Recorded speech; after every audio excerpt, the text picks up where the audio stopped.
What's up, guys? This is Jan for Chess24, and I'm here to cover the exciting events of the day, which is not just that I got a haircut, but also that the fourth round in the Candidates Tournament has been played, and as game of the day, I chose the encounter between Fabiano Caruana and Vasyl Topalov.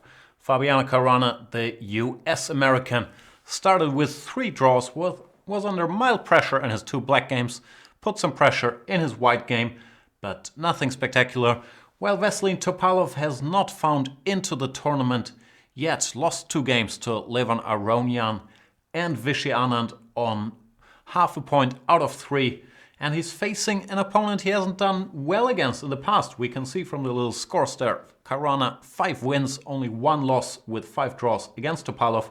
So tough day for Vasyl Topalov, tough game at his birthday. It's his 41st birthday. Congratulations. The, I believe, second oldest player in the field after Vishy Anand faces the first seed Fabiano Caruana. Caruana goes for 1 e4 and Topalov sticks to the opening he had planned for the tournament apparently. He goes e5 and knight to c6. He already played 2 Berlins where the opening went fine for him, even though he lost to Anand. The opening wasn't to blame. Therefore, probably Caruana decided, you know what, I'm tired of all these Berlins. Let's play the good old Italian game, which recently has come a bit into fashion. We've seen Carlsen use it, Wesley So has used it regularly, was featured in the Women's World Championship match that has just finished. Congratulations to the new and old, but in this case the new world champion Hu Yifan, who reclaimed her title from Maria Musachuk. And in those games, they discussed this position a couple times. Oh, I'm sorry. Caruana started with castles, knight to f6 and d3, d6 and c3. As usual, in these structures, white's claim for a tiny advantage are based on the fact that the knight on c3, the pawn on c3 sort of dominates the knight on c6. It's a little easier for white to get on d4 or to expand with b4, a4 than it is for black to do the same thing. In this position, Topalov chose the move h6, which, yeah, is another principled debate. You could go castles, as Hu Yifan did, for example, against Musachuk, but that allows the pin bishop g5. Not everyone's cup of tea to allow this, therefore many players prefer to start with h6, a useful move in these structures in any case, not allowing bishop to g5. And here we see a move that wasn't played much until recently, but has become sort of fashionable. The move a4 in all these positions is the latest trend, not only threatening to win the bishop with b4 and a5, which will be parried, but also preparing to bring this knight to a3 and then to c2, from where it has access to the e3 square. a5 was played. Another position you could have a debate about is a5 better or is a6 better. Both have pros and cons. a6 allows white to grab some space on the queen side, while a5 weakens the b5 square. Both are not decisive, but that's, yeah, the factors you have to weigh against each other. Looks like people are leaning more towards a5 recently. Rook to e1, normal move, short castles, and knight to a3, the aforementioned knight maneuver, which has replaced the older knight maneuver, knight d2, knight f1, knight e3. One reason could be, I haven't thought about this very deeply, that the knight from c2 in some lines can support a direct d4. The players are still following a game between Magnus Carlsen and Mickey Adams, played in Vaikanze recently, which the world champion won with the white pieces. This move also featured there, just prophylaxis against white going d4 with tempo. And now that this bishop has moved, white offers to exchange it by playing bishop e3. But black is not obliged to take. He can do the same thing and go bishop e6, trying to eliminate these bishops. And if all 4 bishops are exchanged here, there's very little for white to claim. Therefore, Caruana decides to keep the bishops on the board for now. Bishop b5, one drawback of a5, as mentioned earlier, white can use this square. And Topalov immediately unpins by going bishop to d7. Doesn't want to wait around for d4 followed by d5. Now white takes on a7, hard to suggest other good moves, and Black is happy to recapture with the knight here. You have to misplace one piece either way. But knight takes a7 once again offers the exchange of bishops, which would help Black's defense. Therefore, Caruana once again refuses to exchange those guys, goes bishop to c4. And now we see the first new move of the game. This position was still featured in Carlsen against Mickey Adams. Here Topalov plays a move knight to c8, which is also the first computer line, therefore no surprise he was familiar with this game and had prepared a micro improvement. Knight on a7 had nothing to do, therefore it prepares to go to b6 or in some lines to e7 and g6. Adams played bishop e6 instead, which was also fine. He went on to lose, but it wasn't because of the opening. After bishop takes, rook takes, knight to e3. White has the tiniest of advantages, but nothing dramatic either. Set, knight to c8, knight to e3, logical. And knight b6 was played. The bishop goes to b3, keeping an eye on the a4 pawn. Topalov plays a very logical move, c6. Now that his knight is no longer blocking that square, you can put your pawn here to control the d5 square and maybe prepare going queen to c7. h3, another standard move in these structures, and bishop to e6, once again offering the good old exchange of bishops, which would solve most of White's problems. Most of Black's problems. Caruana refuses to do so, goes bishop c2. You could try to claim a mini advantage by taking here, then argue that this knight is better placed than this knight, but it's all very, very little really. This knight can just go to d7 and Black should not have any significant trouble here. Therefore, bishop c2 was played, intending to play d4. Black is not ready to go d5 yet because e5 would be on prise. Therefore, Topalov defends the e5 pawn with queen c7, prepares d5, and I'm sure he expected the next move that was played, d4, occupying the center first. But this has one drawback as well, which is that this square is now accessible for the black knight, and Topalov uses the moment to exchange his baddish knight from b6 for the good white knight on e3, steering the game even closer to equality. Now after knight takes c4, bishop takes c4, it's only two pairs of minor pieces left.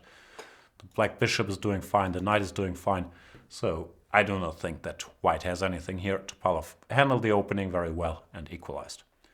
Both players make some logical moves. Queen d2, rook a d8, rook a d1, bishop to e6 back, queen to e3, hinting at ideas with d takes e5 and queen takes a7, which I'm not sure were really a threat, but Topalov stops them just in case, plays b6, and also in textbook style, since he has a light squared bishop, he wants to put his pawns on dark squares.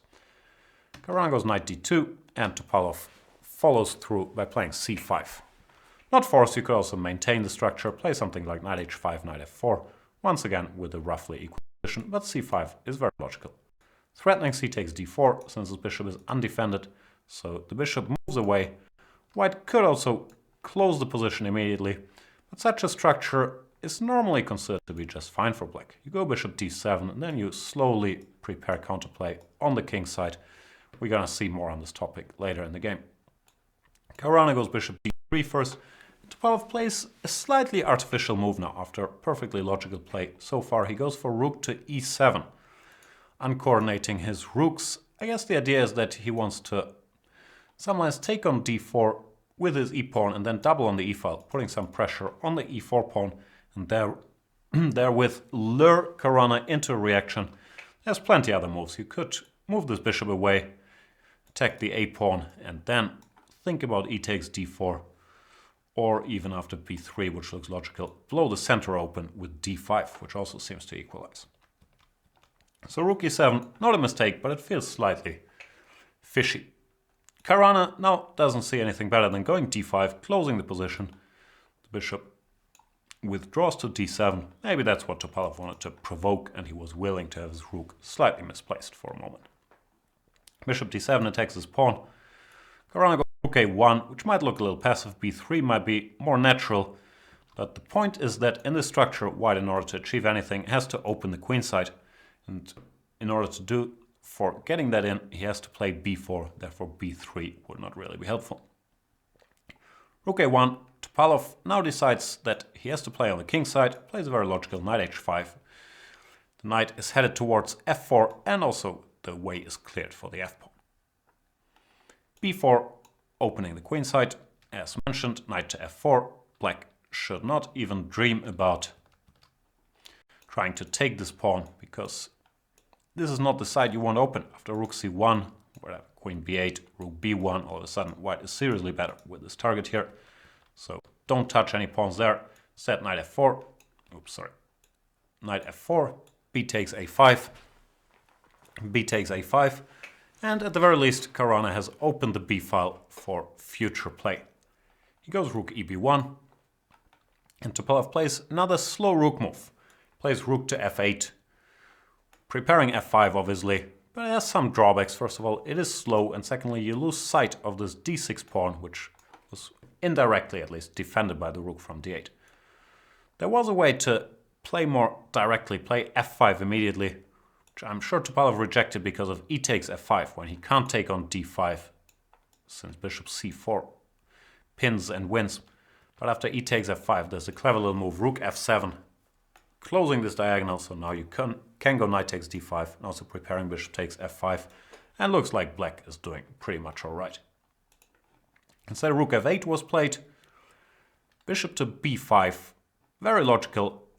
White is trying to exchange his bad bishop for black's good bishop, and Topalov doesn't want any piece of it, goes bishop to c8. For completeness sake, I should mention the computer doesn't like bishop b5. It wants to go knight c4, intending rook b6 immediately, and it quite likes white's position.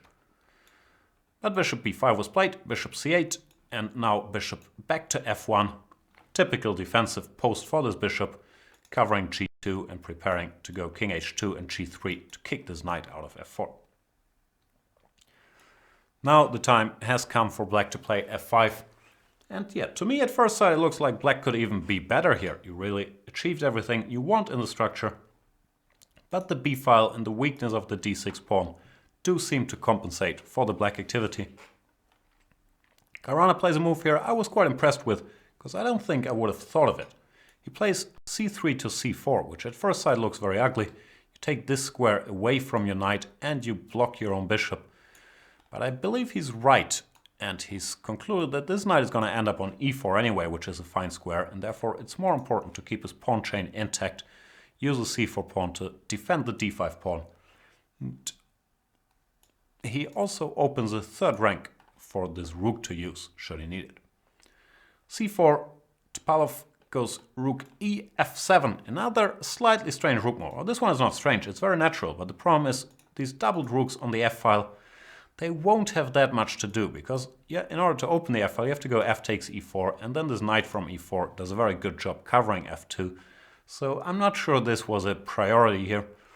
Instead, he could have played bishop d7, just keeping an eye on the a4 pawn, and then maybe use this rook to challenge the b file when the position still looks around equal, and I believe black should be fine. Rook f7, more aggressive, more in his style, but maybe not the best move. Caruana goes rook a3, planning to double rooks on the b file, and Topalov keeps playing very directly. He goes for f takes e4. Consistent, but once again helping white to improve his position, which maybe was too much. Maybe it was still better to go bishop d7 to try to fight against rook b3, because you keep an eye on the a4 pawn, and after e takes f5, bishop takes f5, knight to e4, we would get the same position as in the game, but with black to move, and he could use that move to maybe play rook b8 or something. Set f takes e4, knight takes e4, bishop f5 was played, but now it's white to move, and of course Caruana seizes this opportunity to occupy the b file, goes rook b3, when all of a sudden rook b7 or rook b6 are a bit of a nuisance for black. So black has to do something on the king side, and it turns out that's not easy. Because yeah, you don't quite have enough firepower. If he tries to bring queen over, queen e7, he has to worry about rook b6. And if at any moment he has to take on e4, then white will always be better, because after queen takes e4, there's not that much of an attack really. f2 is easily covered, while the targets are still there, and this control of the b file really is the main thing in the position. Still, maybe he should have tried something like this, queen h4, and hope to make something happen, but it doesn't seem like it was hitting home. Instead, Topalov played bishop g6, once again, consistent, opening the f-file for his rooks again, but slow. And Caruana goes rook to b6, targeting d6. Still don't want to take on d4, on e4, unless you really have to. But there's also no convenient way to defend. White can just improve his position, go rook b5 or rook b2, unpinning, then try to take here. So black already is in trouble here. This is time trouble phase as well, where move number 37, Topalov decides to burn his bridges, go for it with queen e7, bring the queen closer to the king side. But Caruana, even though there is not a lot of time, stays sharp, and he has spotted he can't take on d6, even though there is this pin. If bishop takes b1, white would just go knight takes f7, then recapture on b1 with a very healthy extra pawn. This d6 pawn is just too juicy because it was the backbone of the black position. So with it disappearing, it seems like the black position should collapse if there's nothing direct. Rook f6 looks logical, but then the knight just retreats to e4, and nothing has happened except for the d6 pawn leaving the board, which is bad news for black. Therefore, Topalov decided to try to at least make it a total mess in mutual time trouble, and he sacrifices a whole knight by going knight takes h3 check. What he mentioned, I'm not sure it was in this position, I believe so, is that he hallucinated and he thought he could have gone knight takes d5, c takes d, and rook f3. But then it occurred to him that there's still a pawn on g2. Maybe he mixed it up with one of the knight h3 lines. I'm not sure, but sometimes these hallucinations happen to even the best players, especially when the stakes are as high as in this candidates tournament, where you can qualify for a match against Magnus Carlsen. Still, after knight takes d6, black is objectively lost, and he tries to muddy the waters with knight h3, queen h3, and now rook f6. Problem is, if he takes on f2, white has many ways to win, but the simplest is to just exchange queens. Queen e6. There's not even a hint of play for black. He could just resign. Therefore, he tries rook f6, at least attacking this knight, which now can no longer go back to e4. But Caruana, on the last move before the time control, finds the best move, knight to c8. The knight withdraws from the attack with tempo, attacks the black queen. And this should really be the end of the game. Topalov plays queen to d8, attacking this knight. This rook is also still hanging. But here on move 41, Caruana had all the time to think he needed, and there's a couple of simple wins. The easiest one seems to be rook takes f6, and if queen takes f6, which looks obvious, then just rook b2, defending the f2 pawn. One tactical point is that black cannot win his piece back with bishop f5 because of queen takes f5, followed by knight e7 check, leading to an endgame where white is a whole piece up. So I'm pretty sure this would have concluded the game immediately. There were other options as well. Like rook b3 seems to be more or less winning. But Caruana instead decided on the very strange move, rook 1 to b5. Not sure why. If he wanted to move this rook, he didn't choose one of these squares, or the immediate win, rook takes f6. He went rook 1 b5, and now Topalov takes on f2. This bishop is no longer defended by a rook on the first rank, so that gives him at least a bit of hope. Caruana claimed he also hallucinated that he miscounted the pieces in these lines. He thought he was 2 pieces up in white. Black can only win 1 back, but that's not quite true, because rook takes f1 wins 1 piece back with check, and king takes h2. Queen takes c8 wins the other 1 back. And all of a sudden, black is he pawn up? I think right now he's a pawn up, even though his pawns are so weak that in this position the only question is still, is white better? Can white win this? But a pretty shocking turn of events from just 2 moves ago, because rook takes f6 followed by rook b2 really ended the game instantly.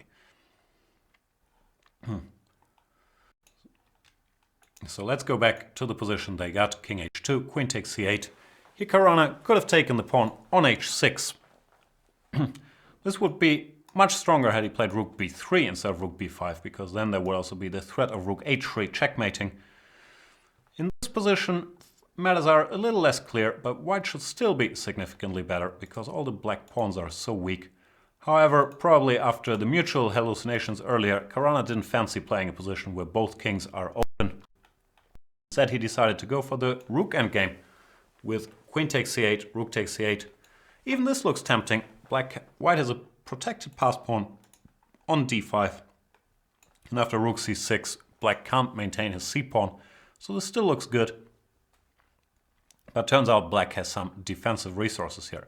Maybe rook takes a5 was a better winning attempt. Then rook c6. The problem with rook c6 is Topalov deploys his rook actively, goes to e8 where it supports the black e-pawn, which turns out to be more than a little nuisance in white's task to win this endgame.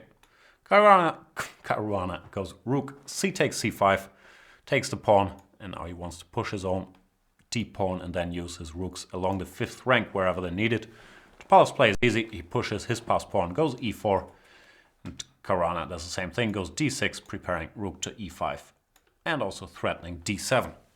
Now Topalov, after the previous adventures, managed to collect himself, and he finds the only move that saves the game. He plays the move rook to d8. Had he played the obvious e3, then white is faster, d7, and if rook d8, rook c8, well, if rook f8, white just goes rook e5, controlling the e3 pawn and winning the game. But after rook d8, this pawn doesn't make it to d7, so white has to waste some time defending it, which is what Caruana does. He goes rook to c6. However, now rook d1 once again throws a spanner in the works. White can't go rook d5 or rook e5 because then, well, after rook e5, the d6 pawn gets captured, and after rook d5, black just takes, then goes e3 or king f7, and these double d pawns really don't do that much damage. So you have to play c5, which looks logical, but it blocks the b5 rook out of the 5th rank. So the rook has to go very, very passive in order to fight against the e-pawn, which is still running up the board. It's Peter Svidler's rule, one pass pawn runs faster than two, which means you only have one pawn to focus on, so you can just push it, while you have to coordinate the two, which is a harder thing to do. Here, for now, you have to stop the e-pawn, therefore Caruana plays rook b2, but Topalov remains alert, goes rook d2, cashing in on the fact that you can't take because this would become a new queen. Therefore, the rook has to stay passive, rook b1. And after e2, we already feel that the black counterplay is pretty fast. Now rook d1 is a threat. The only way to stop that is rook to e1. And Topalov once again finds the right move. Goes rook f8 with the threat of rook to f1, when all of a sudden white has to be a little careful. Probably the best way for white to play here is to accept his pass pawns aren't going anywhere, give the pawn back, go d7, rook takes d7, rook takes e2, and this position is pretty much a draw, rook to d4, attacking the a4 pawn, but white is so active that even if he ended up pawn down here, such a position you can never lose, c6, rook c4, let's say rook e7. This is just a dead draw. Therefore, I believe what happened is that Topalov spotted that he had survived and combined rook f8 with a draw offer, which Caruana probably begrudgingly had to accept because he understood he's no longer better. So game ends in a draw. Topalov gave himself a nice birthday gift, or Caruana gave him one, depending on how you want to see it, because not to win the position we had on move 40 is really pretty much unheard of at this level. White has an extra piece, he has the move, and he has a better structure. There's, more than one way to just conclude this game. And I'm going to repeat it once more. Rook takes f6, queen takes f6, rook b2 is absolutely game over. If e4, there is a broad choice for white. Rook e2, probably the simplest. It's just an extra piece. So very strange events. After a balanced opening, then Topalov got into some trouble, I believe mainly because of his slightly unfortunate rook maneuvers, like rook ef7. And then a miracle happened. So happy birthday, Veselin Topalov. The problem for him is the tournament situation still doesn't look great. If you don't want to see it, then close your eyes now, because we're gonna take a look at the standings. Here they are. Sergei Kayakin, the Russian, is in the lead with 3 out of 4 after defeating Vishy Anand while Levon Aronia is the only other player with a plus score on 2.5 out of 4 after drawing against Peter Svidler. Then a bunch of guys on 50%, including Caruana, who will not be very happy. He didn't manage to score his first win in this game we just saw, while Nakamura and especially Topalov are still looking for their form. We see 41, Topalov's birthday, but here it means 1 out of 4, which is not ideal. Still, 10 rounds to play, anything can happen. Thank you guys for watching this video. I'll see you in the next one. Until then, bye bye.